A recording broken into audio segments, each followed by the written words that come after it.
கருவேலம் பட்டையில கஷாயம் எப்படி பண்றதுன்னு பார்க்க போறோம். நம்மளுக்கு ஒரிஜினலான கருவேலம் கிடைக்கல அப்படின்னா நமக்கு கிடைக்கக்கூடிய சீமை கருவேல பயன்படுத்திக்கலாம். இந்த பட்டையை வச்சு எப்படி கஷாயம் பண்றதுன்னு பார்க்க போறோம். இதுக்கு தேவையான பொருட்கள் கருவேலம் பட்டை மட்டும்தான். 300 மில்லி அளவு தண்ணி இதுல சேர்த்துக்கிறோம். இதோட கருவேலம் பட்டைய சேர்க்க போறோம். ஒரு கைப்பிடி அளவுக்கு கருவேலம் பட்டை.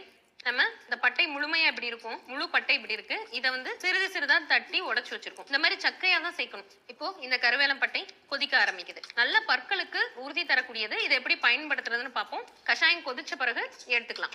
இப்போ இந்த கருவேலம் பட்டை கஷாயம் கொதிக்க தொடங்கிடுச்சு. இதில் உள்ள துவர்ப்பு தன்மை எல்லாமே இந்த தண்ணியில இறங்க ஆரம்பிச்சு. கஷாயம் தயாராயிடுச்சு. இப்போ நம்ம ஸ்டவ் ஆஃப் பண்ணிட்டு இதை வடிகட்டி எடுத்துக்கிறோம்.